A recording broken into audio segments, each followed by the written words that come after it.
So in this video, we're going to take some of the concepts that we learned in the first video on light logic, and we're going to apply it to a miniature.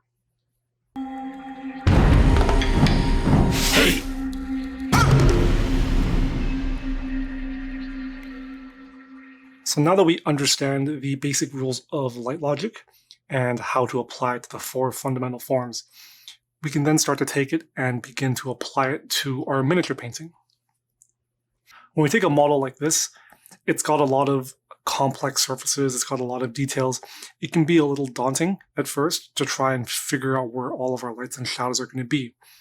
But again, remember, we bring it back to our four fundamental shapes and we just break down each of the areas into simpler forms and then work on detailing them up. So what I mean, for example, his head shape, a head is essentially a cylinder with a sphere on top. This model's particular hairstyle is almost conical in nature, but missing the sharp tip. So this entire back fans out. It'll follow and share many of the same properties of a cone. His shoulder pad, the top half is essentially a sphere that blends or transitions into a cylindrical shape. The shoulder pad is very much a cylinder.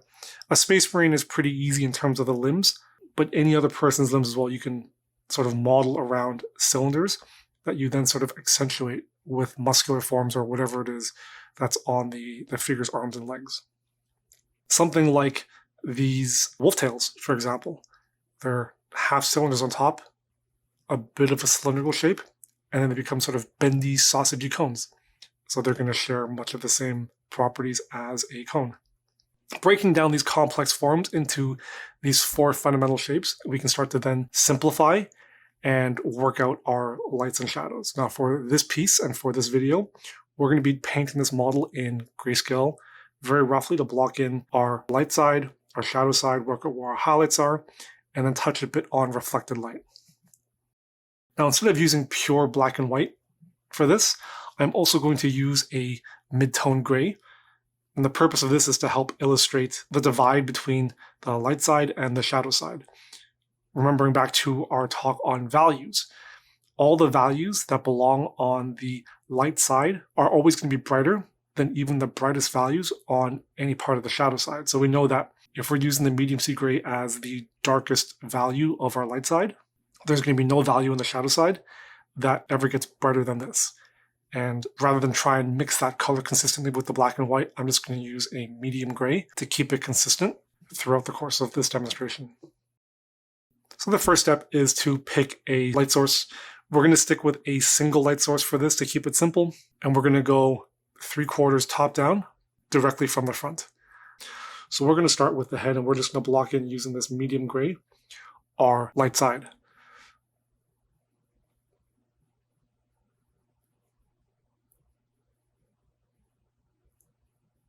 So remembering that it is a spherical part at the top, we're probably going to have light bridge right into there.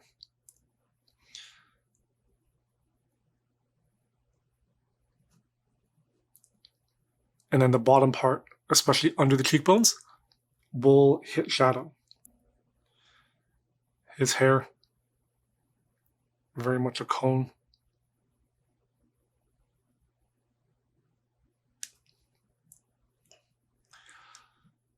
Something like his shoulder pad, we're going to see, never minding all the filigree and all the detailing on the shoulder pad, we want to treat the entire surface as one object first, block in our general light form, and then worry about detailing specific parts after.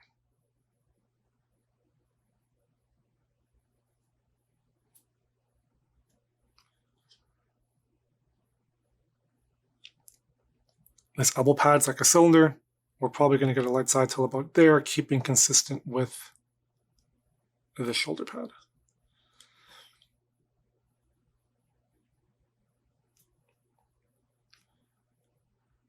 His power fist is essentially a pseudo cylinder, but it's also like a square. It is relatively flat on these sides with a bit of a rounded edge. And because these two planes are going to be facing our light, they belong on the light side, And so we're just going to block them in with our medium gray tone. Same with the fingers and claws.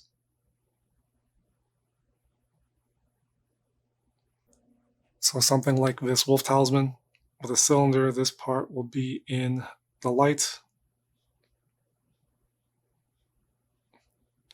Now it's interesting because this wolf talisman, this portion starts off facing the light, but as it twists and sausages around, we actually see where this bottom portion starts to begin to face away from the light. And so our light source is actually going to, or our light side is actually going to run not all the way evenly down, splitting in half, but it's going to twist along with the shape and actually end up somewhere around there as well.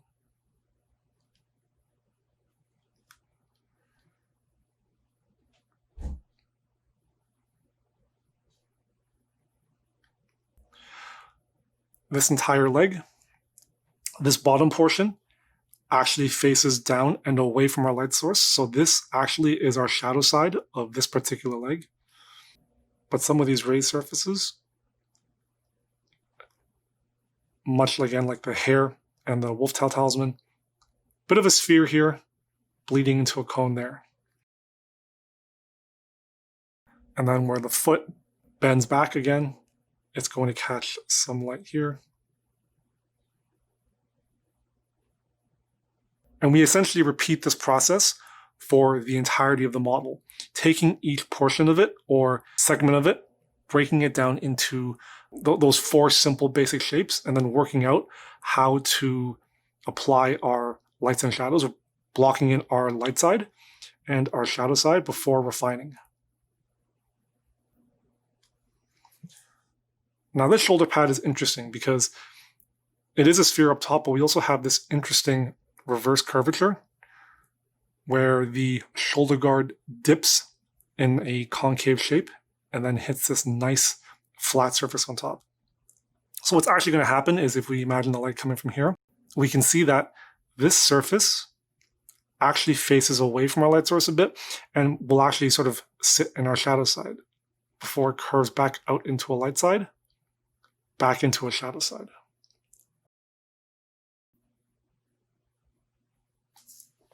So now that we've blocked in our light side on some of these objects, or some of these surfaces, it's time to think about where our highlights are going to be. And these are the brightest points on our model that's going to catch the most light. And we can also exaggerate this a little bit to draw attention or to draw focus to a model. What most artists or painters will usually do, because we want the attention to focus on his face, and this is sort of the focal point of a model, we typically make the face and sometimes the top of the chest area a little brighter than the rest of the model, just to sort of draw more attention from the viewer to that point. So taking our mid-tone gray, we're going to mix in some white. We're not going to go to pure white, but just slightly below it. And we're going to figure out where our highlights are now. Because we're once again thinking 3/4 top down.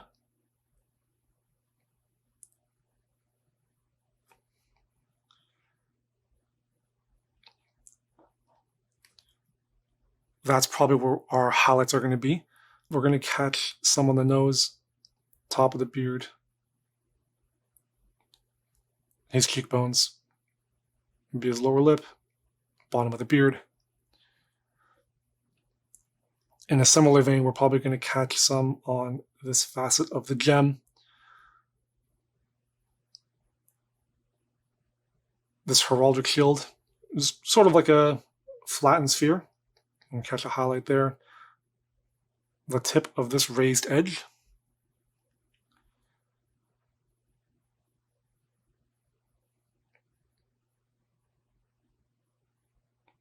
Now, because this shoulder pad is like a cylinder, normally the highlight would run right down the center, rather right down as a line throughout the entire thing. But because there is a bit of a curve to this, and we do want to focus more attention towards the face, I sort of want to create my highlights in a way that points the viewer to look at the face. So what we're going to do is we're going to focus our highlighting or our highlight as the brightest point on the top of the shoulder right there, and then bring it back down to a more of a mid-tone gray over here, or more of the mid-tone.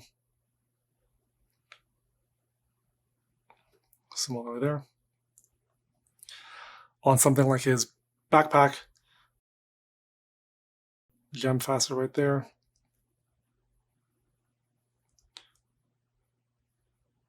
This being a sphere, we'll catch on the top, and then we have a flat edge right there.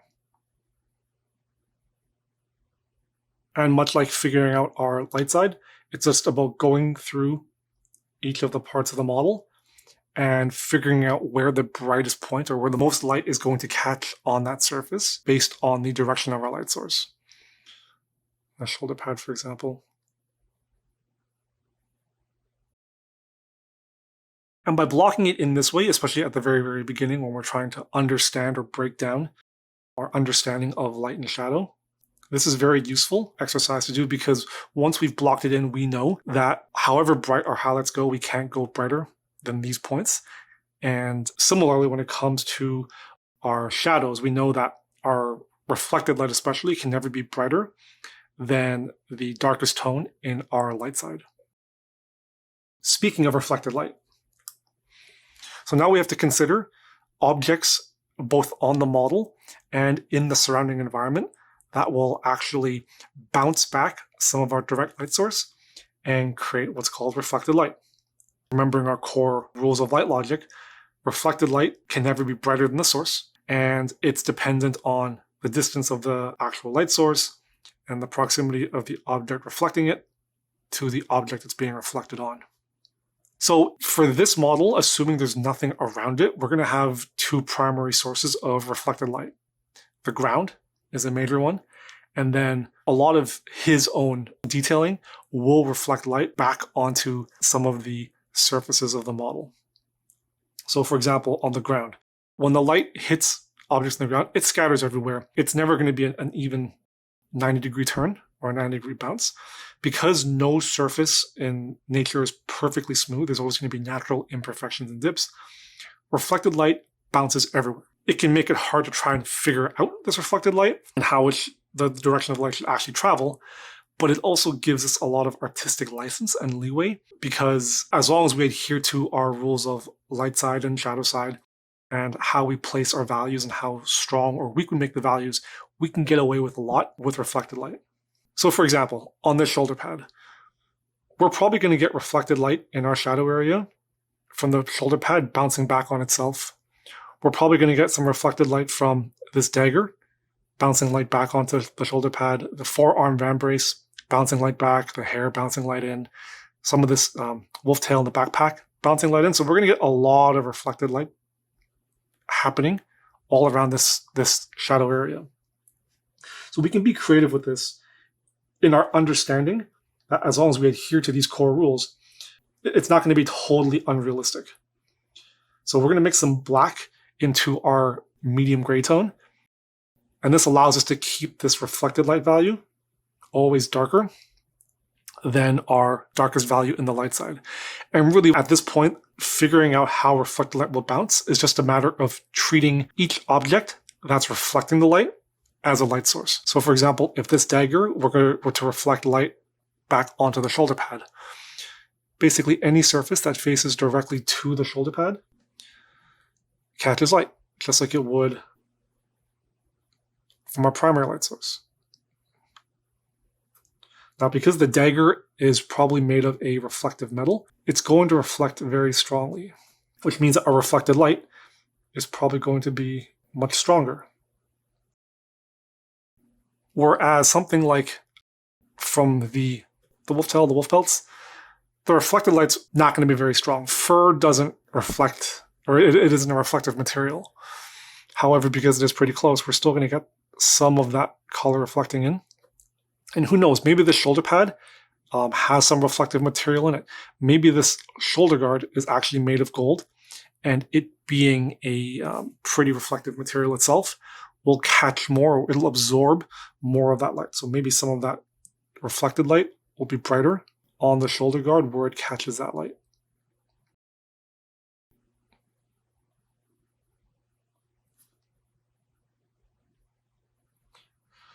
Similarly, where the hair is reflecting onto the shoulder pad, we might catch some bright colors there, especially if it is a space wolf. Maybe the hair is this nice bright orange.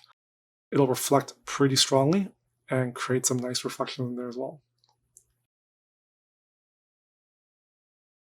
On this inner lip of the pad, we're going to get some reflection from the shoulder pad.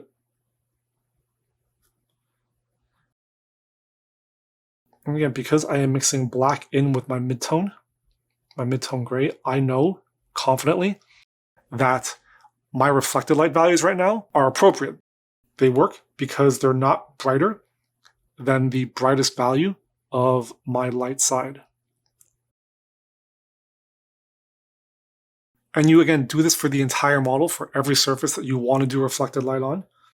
And it sounds tedious at first, but the more you become familiar with this process and the more you do it, as with everything, it'll become more second nature to you. And soon you'll do it without even thinking. It'll just be something your brain understands and starts to incorporate into your painting.